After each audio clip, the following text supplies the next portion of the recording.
Abortion rights have spent much of the year at the center of the national and local political conversation.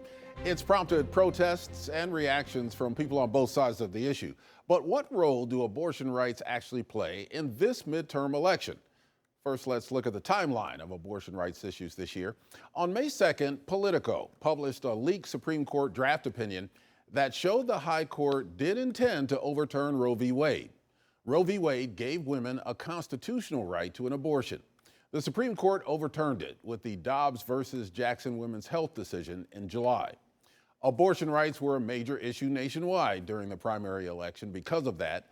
That was May 17th in Oregon, and now at least 13 states, including Idaho, have near total abortion bans.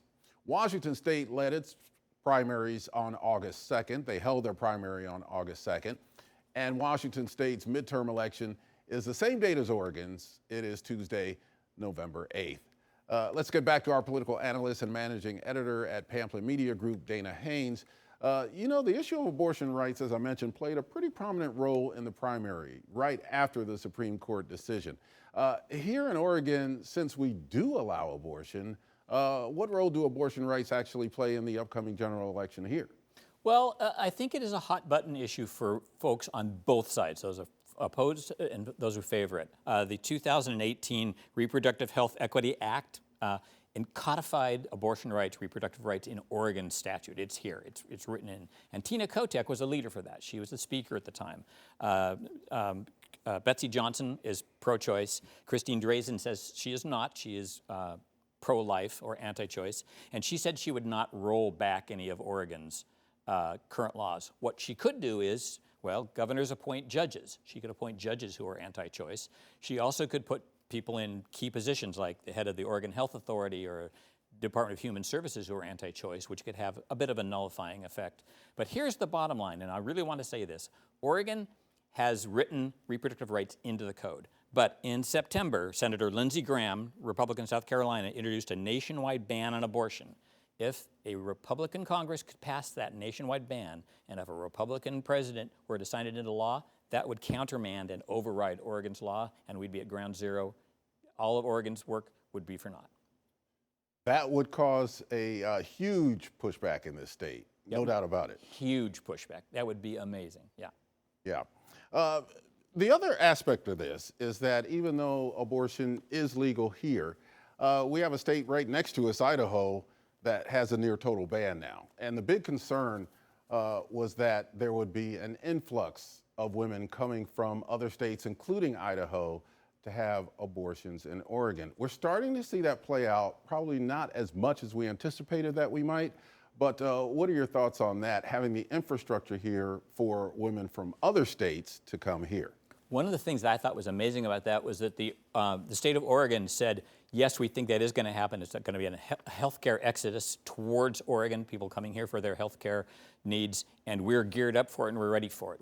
We think it's coming and it's part of our planning for it. Rather than saying, oh my gosh, all these people are going to come storming here and need healthcare, remember that we also have the most in-depth coverage for transgender healthcare in the nation too.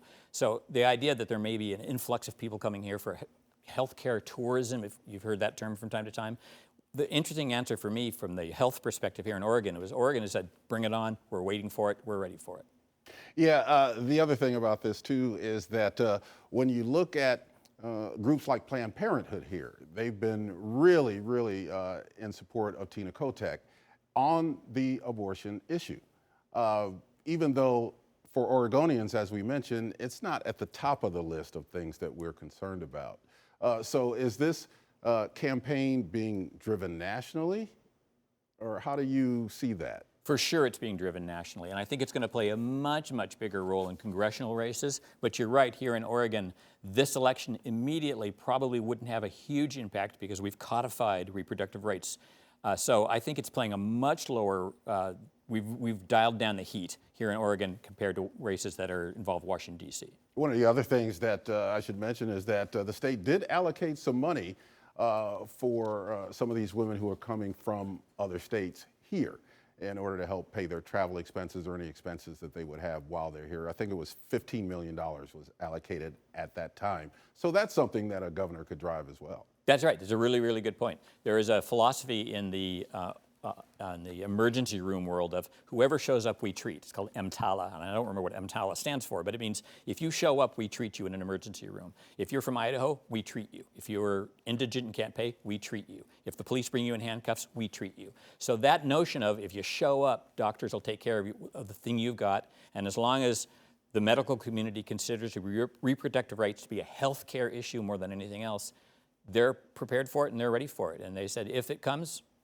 we anticipate it. All right, let's move on to another topic here. We heard a lot of talk about climate change, but how much of a factor is it in terms of how you will vote in the midterms? This year, we saw air quality plummet as smoke from wildfires smothered the Portland metro area and much of the entire Northwest. In mid-October, Portland and Seattle had the worst air quality out of all the major cities in the world. And then, of course, we saw the catastrophic Labor Day fires of 2020. That involved multiple mega fires, more than 100,000 acres in size each. 11 people died. It scorched more than 1 million acres at the time. So, Dana, especially in Oregon, what factor does climate change have for these midterms? And are voters really interested in it? Well, it really polls interesting. You see the polls, I see the polls in which it doesn't rise quite as high as gas prices or some other issues. But when we talk to the 30-something readers, when we talk to the 20-something readers, it's very big on their agenda. The younger audience, our younger readers, really, really care about climate change. They really, really, really care about these issues, and it's top of mind for them. They may not get polled as often as voters who have my hair color, but it's quite big for them. And then, as you say, I mean, if Estacada catches on fire, and if we have the worse air quality than Lahore, Pakistan, all of a sudden every voter starts being reminded that this should be top of mind. And governors can actually do quite a bit on this topic. Yeah, let's talk about that. What can a governor do to combat climate change? Well, there's a number of things, including activating the National Guard. We've seen that in the last several fires. The National Guard, which are controlled by the governor, are out there backstopping the firefighters, helping them out. That's one thing they can do. There's also been an influx of federal money. You can make sure that that money's going towards taking care of the land. But here is the really important thing to remember. We have state-owned land, we have federally owned land, and we've got privately owned land, and all of them have been burning in the last several years. So if you change the policy for one of those, the state-owned land, and the forests on either side of you are on fire, you're still going to catch fire. We're in the middle of a drought, and there is not a lot any elected governor can do about the fact that we're in a western drought. Yes, and it looks like that will continue to be the case in coming summers as well. Sad but true. Yeah. Well, next, our local congressional races. They're getting a lot of national attention now. The whole country paying attention to the races in Oregon and Southwest Washington. Why are Northwest congressional races getting time in the national spotlight? We talk about that and break down the area races for Congress coming up next.